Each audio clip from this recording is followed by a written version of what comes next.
By January of 1951, the Chinese had pushed United Nations forces back to the drawing board with a frightening display of manpower. But they were quickly running out of steam. They were overextended and in dire need of supplies. They wouldn't be able to sustain an offensive much longer.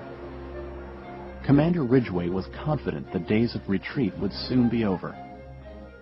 I find it difficult to understand the motives of the Chinese Communist leaders in continuing their aggression. Surely by now it must be clear to them beyond any shadow of doubt that they are incapable with their own resources of destroying the United Nations forces in Korea or of driving them into the sea, as they continue to boast they will. The general launched a task force named Operation Wolfhound to investigate the communist weakness. It set out north in the direction of Seoul. The team made it all the way to Suwon, halfway back to the capital, before it found any strong Chinese force. Air Force pilots overhead reported that the enemy was moving north instead of south. The abrupt turnaround was mysterious. Ridgway decided the time was right for a full-scale offensive. He commissioned an operation designed to push the Chinese back to Seoul and beyond. On January 25th, Operation Thunderbolt was unleashed. The troops charged forward and sent the communists scrambling for cover. Within days, they recaptured Incheon and Kimpo airfield, taking both without a struggle.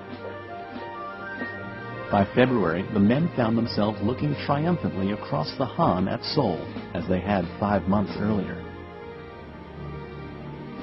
No one could explain the sudden reversal of fortune, but General Ridgway was determined to do all he could to exploit it. His battle strategy recalled Napoleon's famous command, "Never mind towns, bring me prisoners." Ridgway was more concerned with destroying the Chinese army than with regaining territory. Under his watch, Korea would become a showdown between expendable UN firepower and expendable Chinese manpower. But neither could compete with the wrath of Mother Nature. In February, mud from heavy rains blanketed central Korea. Both sides were stuck in the quagmire. The weather stalled the UN advance, but the Chinese were crippled by it. Their supply lines were racked from above by Mother Nature and the American Air Force, and they were dangerously malnourished. As the famous military saying goes, an army marches on its stomach. And with chow always on hand, UN stomachs were satisfied.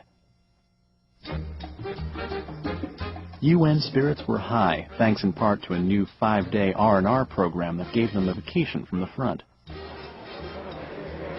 GIs were shipped off in groups to Japan, where they took full advantage of their mini vacations, treating themselves to great food, lots of sleep, booze, and girls. It was just what the men needed to recharge their batteries for a renewed offensive.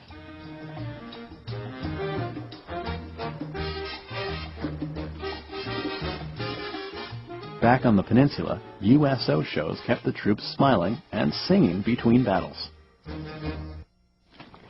By March 15, 1951, the rejuvenated forces gnawed their way back within striking distance of the 38th parallel, all the way to Seoul's doorstep. They bombarded the city limits with heavy artillery and pried the communists from the city once again. There was no celebration this time. After 4 invasions, Seoul was in shambles. It was business as usual. UN forces pressed on and reached the 38th parallel by the end of March.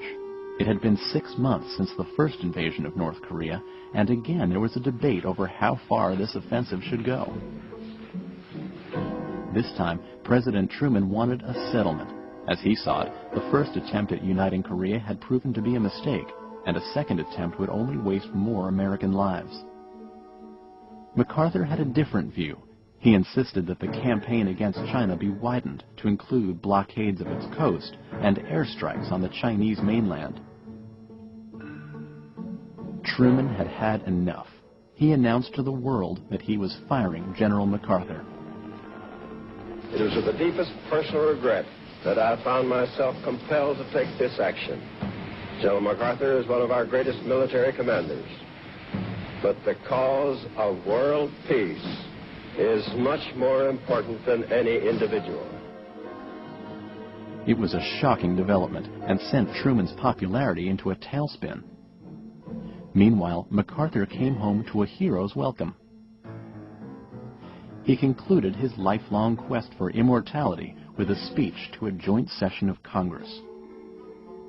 Old soldiers never die. They just fade away. I now close my military career and just fade away. An old soldier who tried to do his duty as God gave him the light to see that duty. Goodbye.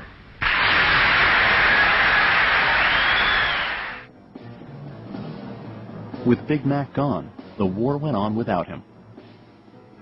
General Ridgway took over the Far East Command, and General James Van Fleet was called in to replace him as field commander.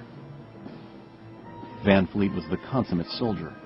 A colonel at Normandy and a staunch anti-communist, he demanded an enormous increase in ammunition so his forces would expend fire and steel, not men.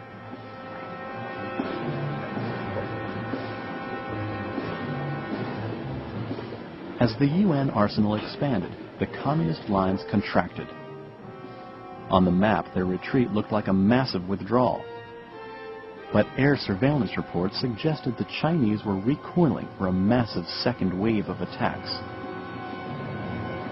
When they came, the UN would be ready and